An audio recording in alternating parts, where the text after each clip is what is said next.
வணக்கம், welcome back to chef Deena's kitchen. இன்றைக்கி நம்ம கிச்சனில் பார்க்க போது செட்டிநாடு ஸ்பெஷல் பச்சை பயிர் குழம்பு எப்படி பண்ணுறது பார்க்க போகிறோம். நீங்கள் நார்மலாக பண்ணுற பச்சை பயிர் குழம்புக்கும் இந்த செட்டிநாடு ஸ்டைலில் பண்ணுறதுக்கும் நிறைய வித்தியாசம் இருக்குது. அதாவது இந்த செட்டிநாடு ஸ்டைலில் பண்ணுறதுக்கு என்ன ஸ்பெஷல் கேட்டிங்கன்னா, நீங்கள் பச்சை பயிர் வேக வைக்கும் போது வெங்காயம், தக்காளி, பூண்டு, பச்சை மிளகாய், சோம்பு எல்லாம் ஒன்றா போட்டு அப்படி நல்லா வேக வச்சு திருப்பி தாளித்து கொட்டும்.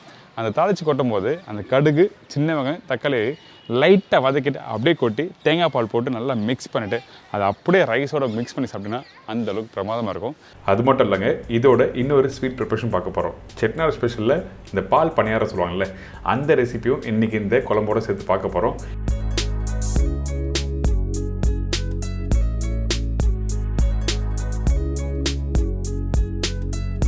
இன்றைக்கி ஒரு சூப்பரான ஸ்டைலில் பச்சை பயிர் குழம்பு, அதுக்கப்புறம் செட்டிநாடு ஸ்பெஷல் பால் பனியாரம் எப்படி பண்ணுறது பார்ப்போம். ஃபஸ்ட்டு ரெசிபி தேவையான பொருட்கள்லாம் பார்த்தலாமா?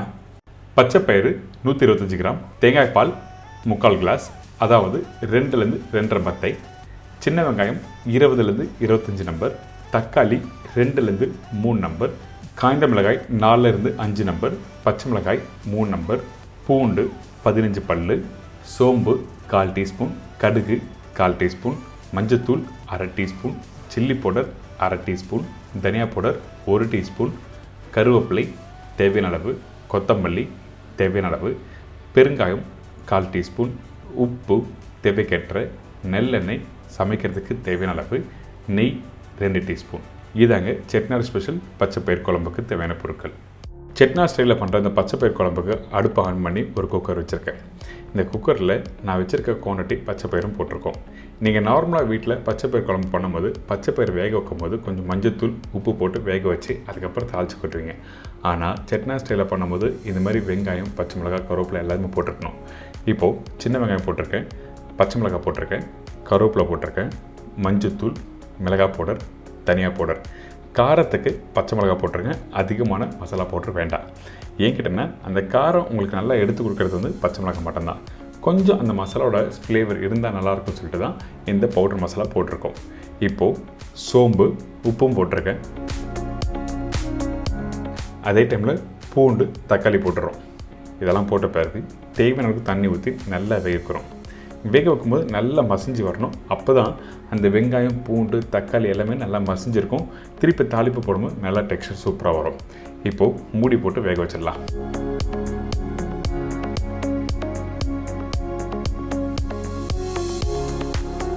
ஒரு 4லேருந்து 5 விசில் விட்டு நல்லா குக் பண்ணி எடுத்திங்கன்னா இந்த மாதிரி கரெக்டாக இருக்கும். வேணால் இன்னொரு விசில் விடலாம், அதுக்கேற்ற மாதிரி தண்ணி கரெக்டாக வச்சுருக்கணும். இப்போ பார்த்தீங்களா, அந்த பச்சை பயிறு, பூண்டு, தக்காளி நான் சொன்ன மாதிரி நல்லா மசிஞ்சு வந்திருக்கா. இந்த மாதிரி தான் டெக்ஸ்சர் கரெக்டாக இருக்கணும். ரொம்ப ரொம்ப இம்பார்ட்டன்ட். இது ஒரு பேசிக்கான விஷயம். இது கரெக்டாக பண்ணிங்கன்னா தாளிப்பு போட்டு மிக்ஸ் பண்ணுறது ரொம்ப ஈஸி.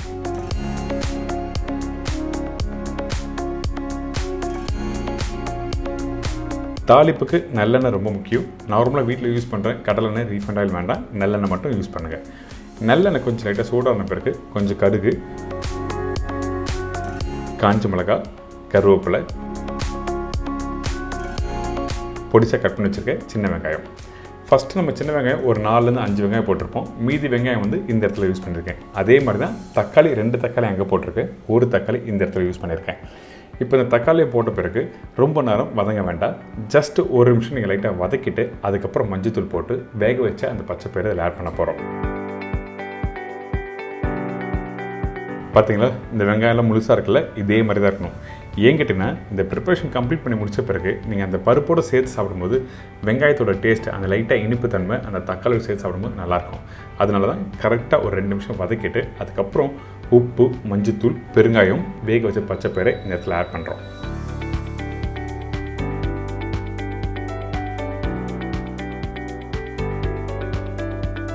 வேக வச்ச பச்சை பயிர் போட்ட பிறகு தண்ணி ஊற்றாமல் நல்லா மிக்ஸ் பண்ணுங்கள்.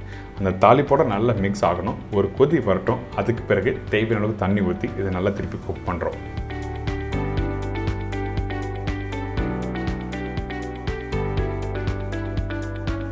ரொம்ப ஈஸியான ப்ரிப்பரேஷன் தான். நீங்கள் கரெக்டாக அந்த பக்குவத்தை புரிஞ்சுட்டு நீங்கள் பண்ணினா ரொம்ப நல்லாயிருக்கும். எதுக்காக அந்த வெங்காய தக்காளி முழுசாக போடுறாங்க, அதே டைமில் காரத்துக்காக பச்சை மிளகாய் எந்த அளவுக்கு போட்டிருக்கோம், இதெல்லாம் புரிஞ்சுட்டு பண்ணிங்கன்னா ரொம்ப சூப்பராக வரும். அடுத்தது திருப்பி தண்ணி ஊற்றின பிறகு ஒரு கொதி வந்திருக்கா. இதுக்கு பிறகு திக்கான தேங்காய் பால் இதில் ஆட் பண்ணியிருக்கோம்.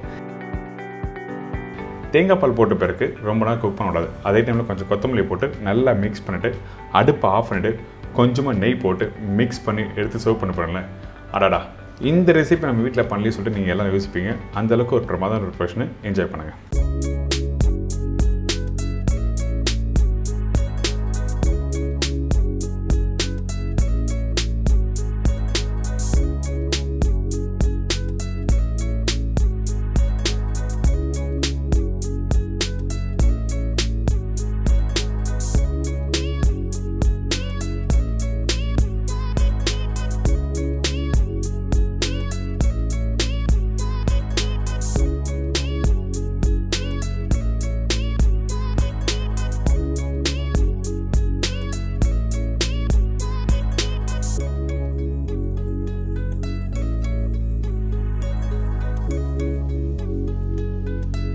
இது தொடர்ந்து பால் கொல்கட்டை சொன்னோம் பார்த்தீங்களா, அந்த ரெசிபி பார்க்கலாம் வாங்க.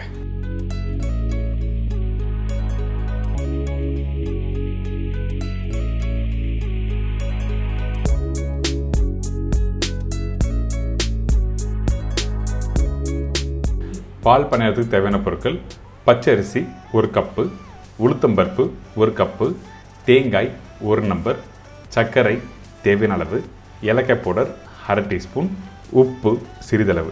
இதாங்க செட்டிநாட் பால் பணியாரத்துக்கு தேவையான பொருட்கள். ஃபர்ஸ்ட் நம்ம என்ன பண்ண போகிறோம்னா, இந்த பால் பணியாரத்துக்கு மாவு வந்து ஊற வச்சு அரைக்க போகிறோம். இந்த அரிசி உளுத்தம்பருப்பும், அதனால நல்ல குவாலிட்டி பச்சரிசி வாங்கிக்கோங்க. அதுக்கப்புறம் உளுத்தம்பருப்பு. சில பேர் உளுத்தம்பருப்பு கொஞ்சம் கம்மியாக போடுவாங்க. நான் ரெண்டுமே ஈக்குவல் கொண்டே போட்டிருக்கோம். எதுக்குன்னா அந்த உளுத்தம்பருப்பு வரும்போது நல்லா சாஃப்டாக கொடுக்கும் அந்த ஃப்ரை பண்ணி எடுக்கும்போது அந்த பணியாரம். அதனால் இந்த உளுத்தம்பருப்பும் இந்த பச்சரிசியும் தண்ணி ஊற்றி நல்லா ஊற விட்டுருங்க. ஊற விடுற டைமிங்னா ஒரு 3 மணி நேரம் 4 மணி நேரம் நல்லா ஊறலாம். ஊறி முடித்த பிறகு இந்த மாதிரி இருக்கும். அதே டைமில் நல்லா வாஷ் பண்ணிடுங்க.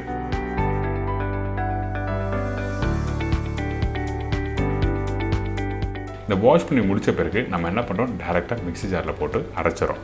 இது கிரைண்டர்லாம் அரைக்கணுமா அப்படி கேட்டிங்கன்னா அப்படிலாம் இல்லை, நீங்கள் டேரெக்டாக மிக்சியில் போட்டு அரைச்சிடலாம்.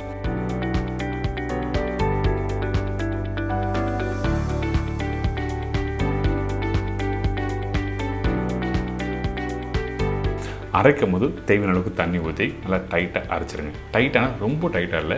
நீங்கள் வீட்டில் இந்த வடை மாவு அரைப்பீங்கள்ல, அதாவது இந்த உளுத்தம்பருப்பு வடை மாவு அரைப்பீங்களே, அந்த பக்குவத்துக்கு கரெக்டாக அரைச்சி எடுத்துருக்கணும். அதே டைமில் இந்த மாவு அரைக்கும் போது நல்லா ஸ்மூத்தாக அரைச்சிருக்கணும், அதாவது ஃபைன் பேஸ்ட்டாக அரைச்சிருக்கணும்னு சொல்கிறேன்.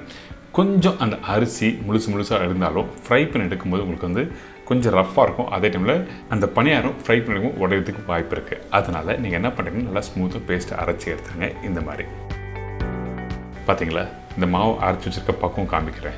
இந்த மாவை நீங்கள் அப்படி கையில் எடுத்திங்கன்னா இந்த மாதிரி இருக்கும்.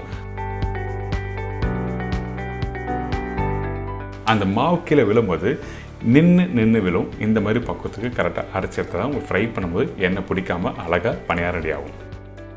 இதுக்கப்புறம் இந்த தேங்காய், இந்த முழு தேங்காய் இந்த மாதிரி கட் பண்ணி மிக்ஸி ஜாரில் போட்டிருக்கோம்.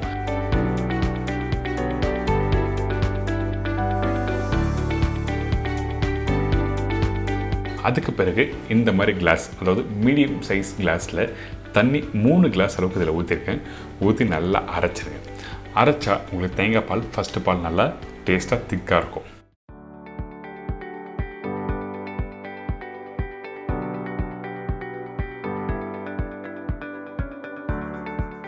இந்த மாதிரி பாலை எடுத்து வச்சிரும்.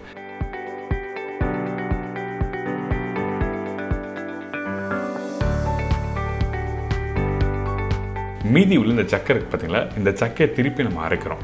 அதனால அவுட் பண்ணுறக்கூடாது, திருப்பியும் அரைக்கிறதுக்கு மிக்ஸி ஜாரில் போட்டிருக்கோம்.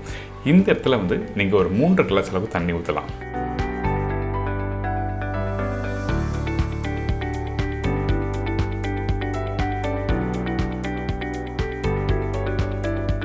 அரைச்சிங்கன்னா திருப்பி அந்த பால் கிடைக்கும்.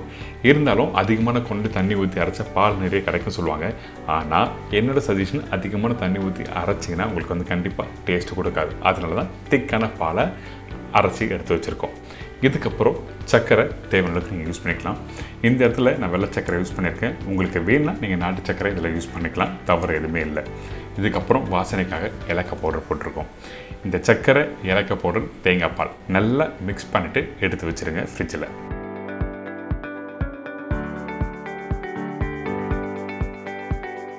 இப்போ இப்போ ஒரு மூடி போட்டு க்ளோஸ் பண்ணி ஃப்ரிட்ஜில் வச்சுருவேன். ஒரு 1 hour நல்லா சில்லுன்னு ஆகட்டும். இதுக்கு பிறகு நம்ம என்ன பண்ணுறோம்னா அரைச்சி வச்சிருக்க அந்த மாவை ஃப்ரை பண்ண போகிறோம் பணியாரத்துக்கு. அதனால் எண்ணெய் கொஞ்சம் நல்லா சூடாகட்டும். அதுக்கு பிறகு நம்ம என்ன பண்ணுறோன்னா இந்த மாவை நீங்கள் போடும்போது சின்ன சின்ன உருண்டையாக நீங்கள் பிடிச்சி போடலாம். சில பேர் ஸ்பூனில் போடுவாங்க, சில பேர் வந்து கொட்டாங்குச்சி இருக்குல்ல, அதாவது தேங்காய் மூடி இருக்குல்ல, தேங்காய் மூடியில் வந்து அந்த மேல் கண்ணை வந்து சின்னதாக ஒரு ஓட்டை போட்டு அதில் போடுவாங்க. எதுக்காக அப்படி போடுறான்னு கேட்டிங்கன்னா அழகாக ரவுண்டாக விழும். அதனால தான் வந்து கொட்டாங்குச்சி யூஸ் பண்ணாங்க. அப்படி உங்களுக்கு கம்ஃபர்டபுளாக இல்லைன்னா நீங்கள் டேரெக்டாக வந்து நீங்கள் இது மாதிரி ஒன்றா சின்ன சின்ன பீஸாக போடலாம். பழகிட்டிங்கன்னா ரொம்ப ஈஸியாக இருக்கும். ரொம்ப பெரிய கஷ்டமான விஷயம்லாம் இல்லை. ஸோ இப்போ இந்த மாதிரி கரெக்டாக ஃப்ரை பண்ணி எடுத்துங்க. கலர் மாறக்கூடாது. அதே டைமில் நீங்கள் ஃப்ரை பண்ணி முடித்த பிறகு எண்ணெய் அந்த மாவில் பிடிச்சிருக்கக்கூடாது, அதாவது இந்த பணியாரத்தில் பிடிச்சிருக்கூடாது சொல்கிறேன்.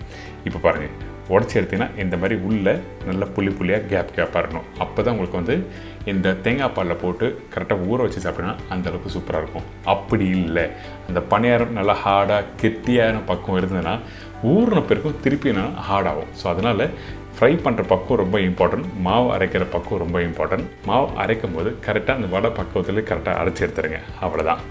இன்றைக்கி ஒரு சூப்பரான ஸ்டைலில் செட்டிநாடு பால் பணியாரம் எப்படி பண்ணுறது சொல்லி கொடுத்துருக்கேன். எல்லாருக்கும் ரொம்ப பிடிக்கும். ரொம்ப ஒரு ஈஸியான ப்ரிப்பரேஷன் தான். கண்டிப்பாக ட்ரை பண்ணி பாருங்கள், என்ஜாய் பண்ணுங்கள்.